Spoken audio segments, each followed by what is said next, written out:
Alright guys, welcome back. We are on episode 6, part 1. It's going to be part 1 on landings. I have part 1 and then part 2. Part 1 will be released today, part 2 will be released tomorrow. Alright guys, plugs and shit, let's get to the lesson.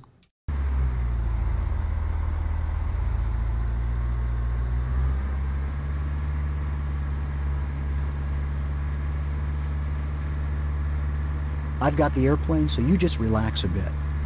In this lesson, we're going to land back at Bremerton National Airport. It's almost dinner time, and I hear they have some pretty good fish and chips there. We already did one landing back in the intro flight. Today, we're going to do several more, but we're going to learn a great deal more about what's going on.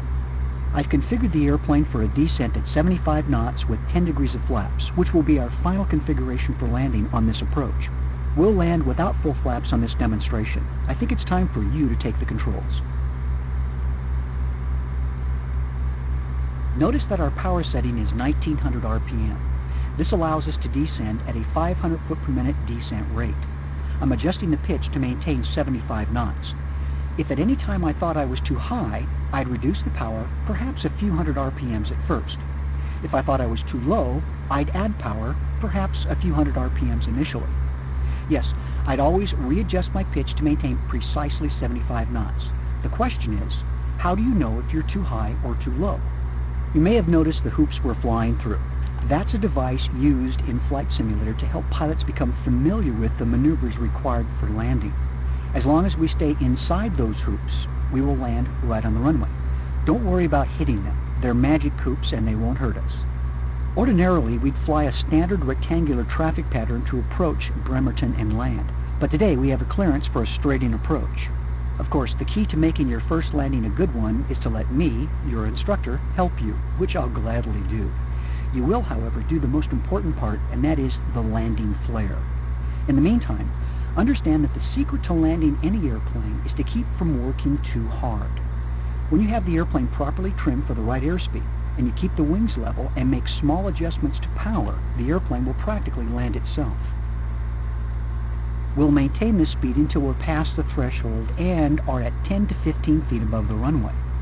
Then, reduce the power and flare the airplane for landing. Don't worry, I'll talk you through the flare. In the meantime, to flare means to raise the pitch of the airplane just enough so that the main landing gear touches down before the nose gear does. You'll do this by reducing power and pulling back slightly so the VSI shows no more than a 100 foot per minute descent rate. Then, as the airplane slows further, you'll raise the nose to a 14-degree nose-up pitch attitude and hold the nose there until the main wheels touch down. See the beginning of the runway? That's the runway threshold. You always want to land beyond the threshold.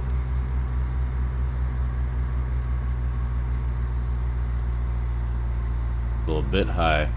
Dip happy lights were just a little bit off. A little bit high. Adjusting the throttle, playing with the throttle. Come on, Pappy Lights, tell me I'm on glide slope. There it is. Now we're on glide slope. A little bit high. We're coming up on flare height. As you approach within 100 feet of the runway, resist the temptation to start pulling back. This is a common problem with students during their first few attempts at landing. Wait until you're at flare height to start pulling back on the joystick.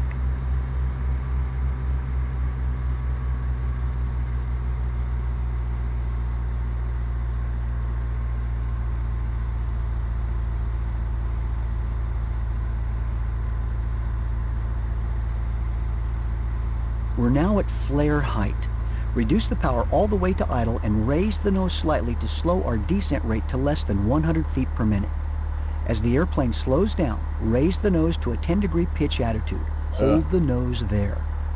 As soon as we touch down, lower the nose to the ground and activate the brakes by holding down the period key or the trigger on your joystick. Not shabby. We'll stop here on the runway and talk about what we've done.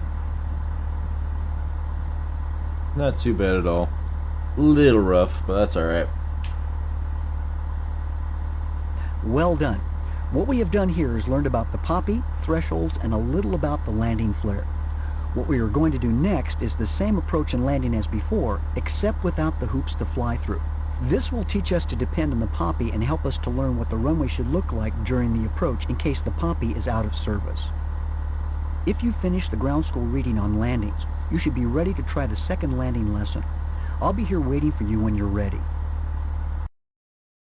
Alright guys, lesson 2 will be released tomorrow. Don't forget, if you guys want to get into Microsoft Flight Sim, it'll run on almost any PC. The system requirements for it are super low. If you guys are trying to get into simulation flight for cheap, use the computer you have, and this HOTUS is on the website, foxtrotdeltausn.com.